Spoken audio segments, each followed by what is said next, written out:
So pagkatapos gamitin ng ating molder maghapon, kailangan nating linisin. Ito ang nangyari, no? Kanina kasi hindi natin nalagyan ng tawag dito, nalagyan ng used oil yung ating molder dahil natapon yung molder, yung used oil namin na 1 galon nung nagbaha. Kaya dumidikit yung tawag dito, pangit yung hindi makinis yung gawa nila. Kaninang umaga yan dahil umuulan, yan nakita ninyo umuulan, yan tinatakpan namin dyan dahil umuulan, dahil pag hindi mo takpan yan, naku, mabubutas yan, parang mukha ni Jose yan, yung Jose Manalo yan, yung nasa GMA yan, parang ano niya yan, parang mukha ni Jose yan. Joke lang yan mga idol baka magalit naman kayo dyan joke lang yan. So ito yung mga gawa nila nung mga nakarang araw, ayan so bukas, pwede na namin i-arrange ito bukas. Ganun lang, Loy. Diba? Nilinis pa ni Loloy lahat yung lahat ng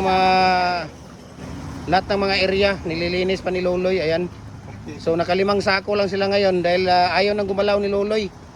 Ayaw na niyang gumalaw. So hatid muna nila yan doon. Ayan, dyan nung muna nila ilagay yan. So dito, umuulan kasi yan, idol, umuulan, tingnan niyo yung ulan. Diba? Ulan. Kaya pinatigil ko na sila.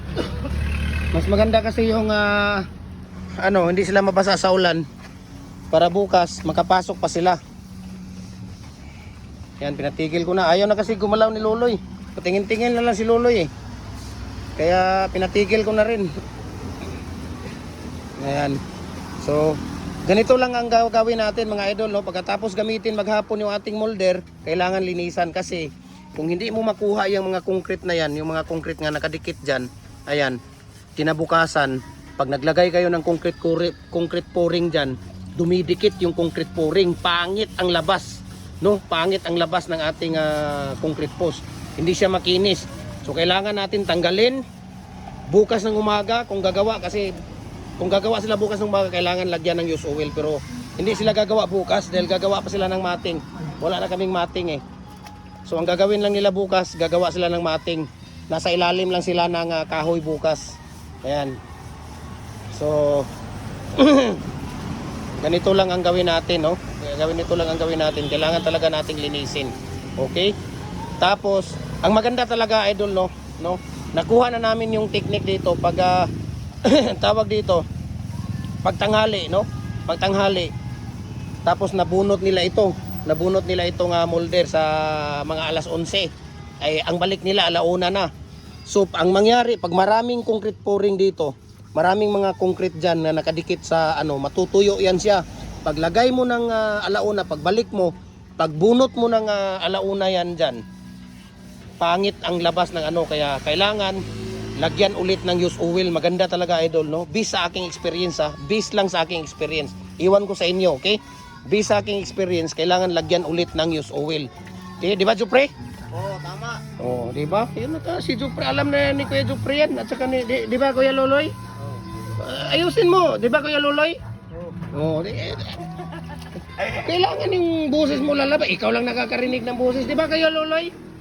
Oo, lagi. Oo, lagi daw, lagi. Oh, Bisaya Bisaya. Lagi. Di ba? Dapat, Loy, pag sinabi, di ba, Kuya Loloy? Oo, tama yun. Yun na dapat. Di ba? Di ba, Kuya Loloy? Oo. Hindi. Sinabihan na, di ba, Kuya Loloy? Oo, tama yun. Ganun, Di ba, Kuya Loloy? Oo, tama yun. Oo, di ba? Tagalog na bigla si Kuya Loloy, So, ganun lang ang gagawin natin, para makinis talaga siya, mga idol. Tapos kinabukasan, lagyan natin ulit ng used oil. So, punasan natin ng used oil para po ay maganda yung labas, inalalabasan ng ating molder, So lifetime na gamit nyo na po ito, idol. Ito po ay 4x4 by 8 feet natin, 4 holes, fix. Ito po ay fix, Pwede na nating pwede tayong gumawa kasi meron siyang pangkundim ito. Itong pangkundim niya, pwede tayong gumawa ng 4 feet, 6 feet, 5 feet, 7 feet hanggang 8 feet, Ito yung pangkundim niya. Ayan, mga makikita niyo yung pangkundim niya. So napakaganda po. Ayan, mayroon ng sounds dito, kabilaan, walang hiyato sila. Ayan, so maraming salamat. God bless po sa ating lahat. Ayan, so hindi na tayo magkaintindihan dito dahil nagpapasounds na sila dito. So tapusin na natin itong video natin. Yun lang po. Share ninyo kung nagustuhan niyo yung video natin para marami tayong mga kababayan na matutulungan natin. Mabuhay and God bless po sa ating lahat.